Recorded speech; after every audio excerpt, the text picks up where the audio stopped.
Karibu sana, my people. It's your favourite host, Tracy M, and I'm here at Key Africa Studios for another episode of On The Record podcast.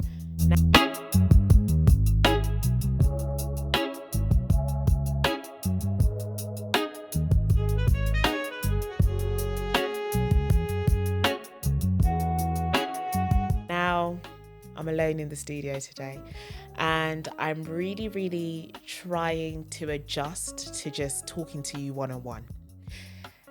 I have often been encouraged, Tracy, you should get into podcasting, you should get into radio, you should just, do voiceovers, etc. And whilst you may all love the sound of my voice, I personally don't like it, but I appreciate it and I'm grateful for it. So today I thought it would be a great chance for me to at least just give you a little bit of inside scoop on who I am, but also highlighting a key part of my story. I'm a diaspora babe, and naturally life in the West is very different. Not too different, but different to a certain degree. I have had the pleasure of taking part in therapy. So I have had therapy on and off for 4 years, and I have a great relationship with my therapist. If I wanted to right now, I could call her and, get back on the books and it will be done. It will be simple. And I'm sure she's watching. She's proud of me for this journey. If you are, shout out you, channel. But I've really taken a lot from therapy. And I feel like it's something that we do not talk about within the Black community. Whether that's people that are back in the West or people that are here, back home. We focus so much on the critical illnesses. So we're thinking of, those who perhaps have suicidal thoughts, those who suffer from schizophrenia, bipolar, all these varied illnesses that are there. Sometimes it's just good to talk, and we take talking for granted.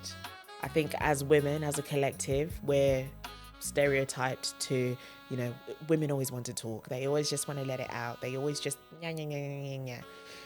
And to a certain degree, it does help. It does help being able to let out the frustrations, being able to let out the emotions, because as human beings, we don't just function on our physical bodies. We function on our brain, our mental well-being, and that is important.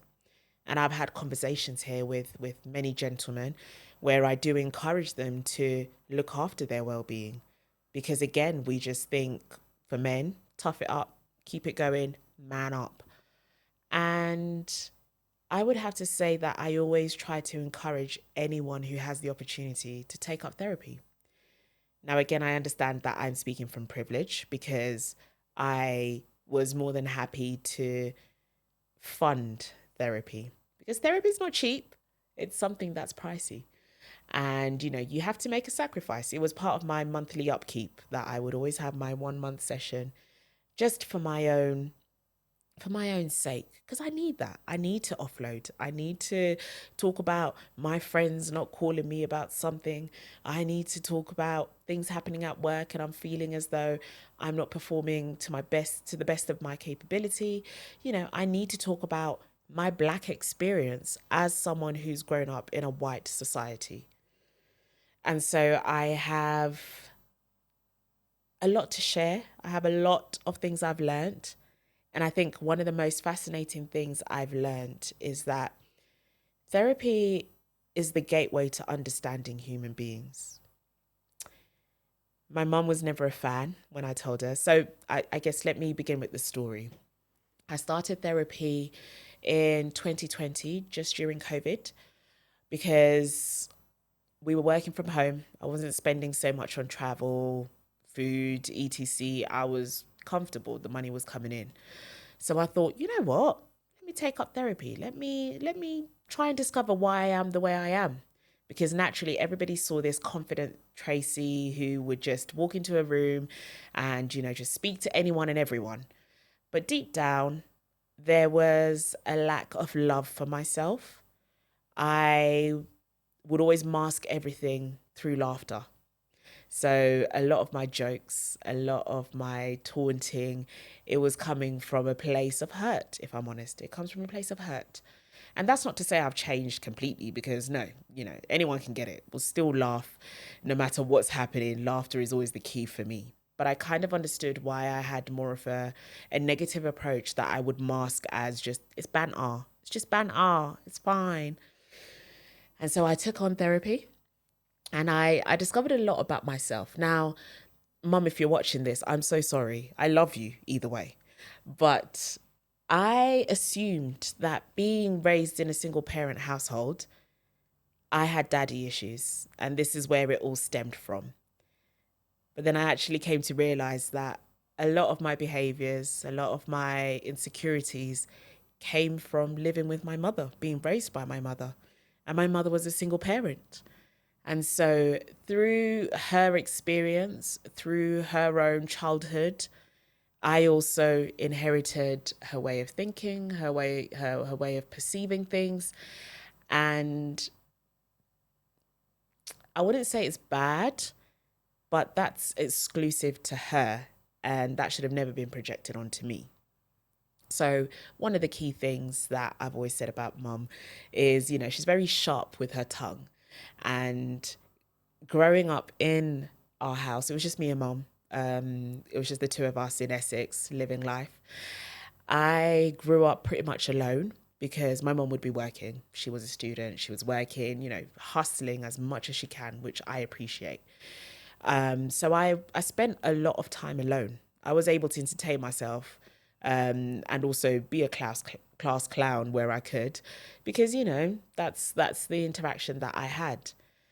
But if there's one thing that I came to realize was I could not express positive emotions because I wasn't subject to positive emotions. And that's not to say my mum was just constantly negative or, she was abusive, or no, far from it. But I didn't hear the I love you randomly. When I would hear a I love you, it was because I was being chastised for something. So I'd done something wrong and she's corrected me. And then at the end, it's, I love you. It's just that affirmation there to just remind you, I do love you. But it's not something that I was privy to. We would hug here and there. But at the same time, because Mum wasn't really present, I didn't get to see the emotional side of Mum. I didn't get to see her crying. Because I'm sure there were many moments that she would have wanted to cry. But it was in an extreme case where I'd see her crying. And even when I did have therapy, they ask you, have you ever experienced, what was your childhood like? Do you have any trauma? This sounds like trauma, Tracy. And, I'm crying. And she's like, what's making you cry? And I'm like, I don't know. I just feel like, and I'm crying, but I'm punishing myself for crying because I'm like, I'm so sorry. This is not, I don't know why I'm crying because I shouldn't be crying. No, you should be crying because that's your body releasing something that needs to come out. And so I thought, my mom's always provided for me. I would always say this to my therapist. Mom's provided for me. I had clothes. I had food. I was in a house that had internet. I was fine. I have nothing to complain about. But there was a lack. There was a need. There was searching for something that I didn't have. And I think that we overlook it so much. We depend on the materialistic things, So many times you're reminded, there are people back home who don't have what you have. Okay, they don't have what I have, but they have a sense of joy. They have a sense of happiness.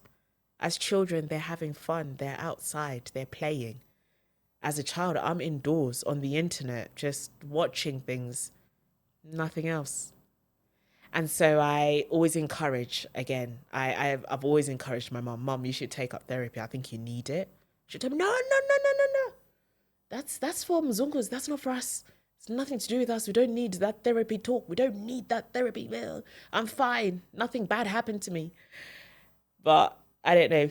It depends how comfortable I am with you guys. I will probably share the nitty-gritties of how deep that trauma runs. Because it runs deeper than that. It runs past her own childhood, her mum's childhood. It's inherited grief, inherited remorse, inherited sadness that just gets passed on down the line.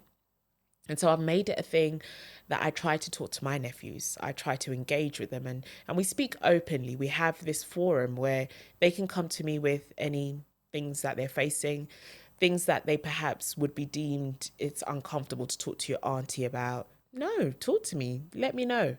Let's understand each other. Let's get to really sit down and talk, especially as Black men. I want them to be able to talk, learn to express yourselves in other ways as much as you can.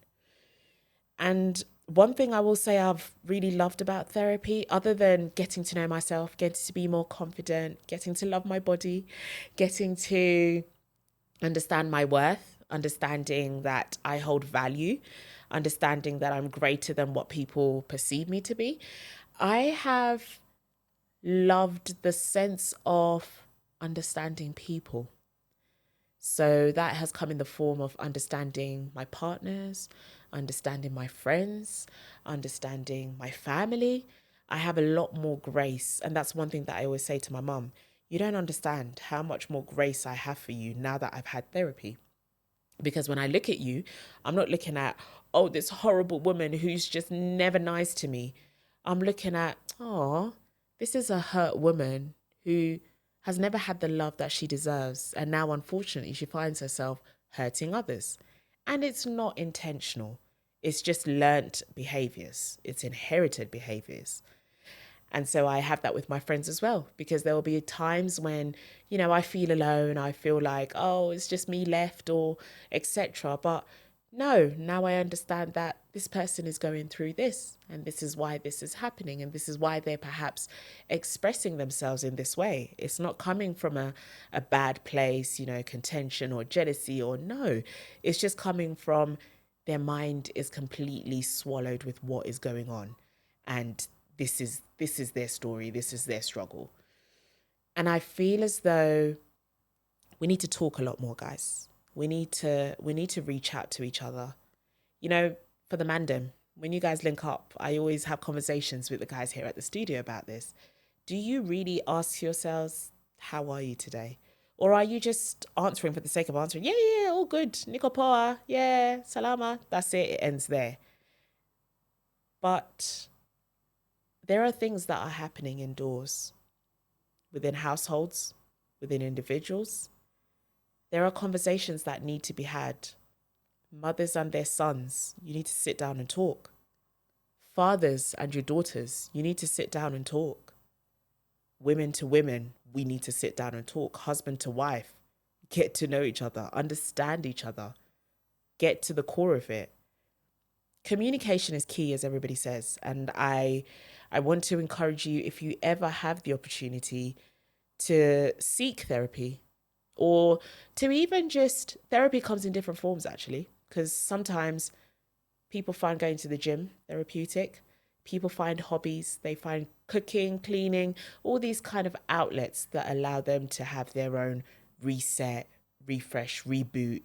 And that's useful to them. But I do think it's wise to sit back, to look deep down within and try and understand, why are you the way you are?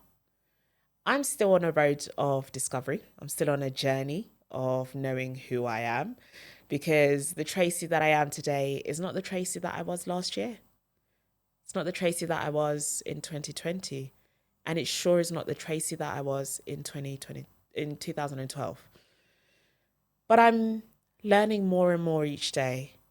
And again, I will continue to take you on this journey, because I think it's important. I think it's important to have somebody who is the voice of the people, somebody who is able to let go, release themselves, and just talk. And so I would love to encourage you all to share any stories that you have in the comments. Please feel free to reach out to those bodies that are near you that you can reach out to. And I want to encourage you to seek guidance, seek help, seek comfort, because we all need it. We are human beings. We need to understand each other. And the best way to understand each other is by starting off by understanding yourself. So be encouraged. I hope you guys take the time to delve into your family dynamics, into your friendships, into your relationships, and just try and source out who you are as an individual. Now, I'm hoping that as the platform grows, I will be able to have people who are within specific fields who come on and we have these conversations. We speak about the norms that are happening, which shouldn't be norms. You know, the abuse, the trauma, all these things that impact us as people, individuals, families, and a nation. I think there is a lot to really dig deep into and to get to the root of the problem and to start weeding it out slowly but surely. So thank you for joining me today. I will be sure to come back with another interesting story. I think as I get more followers, I think I'll start telling you a little bit more because I have interesting sides into my story. Even the therapy itself, if I told you my family dynamics, which they all will hate me for putting on the internet, but it's the reality. It is what it is. We can get into it and I can explain how I have, half cousins who are my siblings.